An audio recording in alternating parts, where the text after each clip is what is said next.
So about the first week of September, I had created a video analyzing the VAERS database, which is the Vaccine Adverse Event Reporting System database.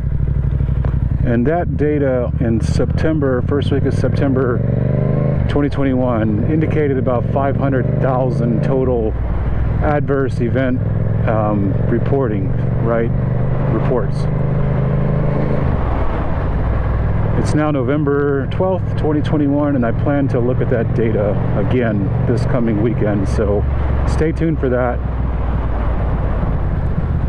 When I looked at that data in September, there was about 500,000 cases, and now I'm hearing from my sources that it's about 300,000 more, so about 800,000, adverse events reported. And so in that previous video, one of the things we looked at was, lot numbers of the Janssen, Moderna, and Pfizer, and just kind of looked at what are some of the common adverse events that are reported, kind of concatenated all the adverse events together. That way we had like one searchable field. And we looked at states, we looked at like what was the most common adverse event reported, and then some like specific ones that I thought were interesting, like myocarditis, pericarditis, heart failure.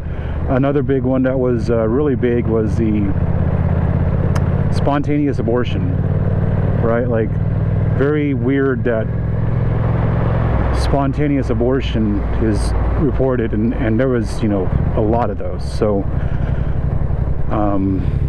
interesting to see what's going on now. And one of the most important things to remember is that with VAERS, you have to remember that that stuff is underreported. Like, I know a lot of friends and family members in real life and online, people who I'm associated in various discords, who've had adverse events and their doctors never reported it. And when they went back for a checkup, if they survived, they asked their doctor, hey, did you report that? And the doctor's like, no, didn't think to do it, didn't think it was a big deal.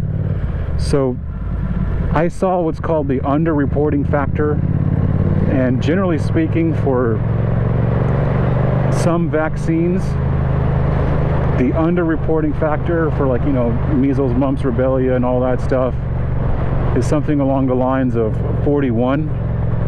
And so what that means is, you take the total number of reports, like let's say 10,000, for example, you need to multiply that by 41, right? And, prior to seeing that URF, the underreporting factor, we were thinking that that number was closer to like 10. It's like if you have 100,000 adverse events, you need to multiply that by 10, which makes that, 1 million in reality. Like, how many people out there in the public actually got those adverse events? And we thought at that time that that was a very conservative, but, double-edged sword, saying, hey, not only is that a conservative number, but that's also saying that, wow, that's way underreported, right?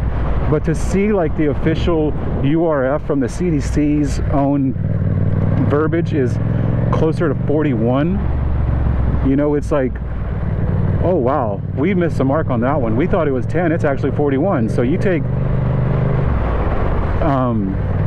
100,000 people who had an adverse report for this vaccine or this product, and you need to multiply that by 41. So that's 4.1 million people who realistically probably encountered that same situation. So looking forward to seeing the numbers. Like I said, I'm hearing from people that it's over 800,000 now. When I did the analysis first week of September, I pulled the whole data for 2021 and it was 500,000.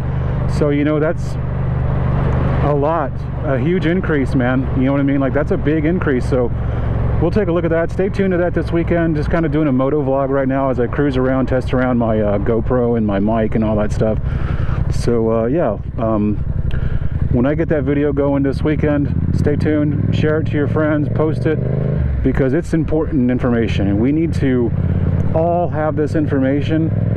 And I'm a data analyst by trade, by my professional personal life, business life. And so using that skill set in this application, in this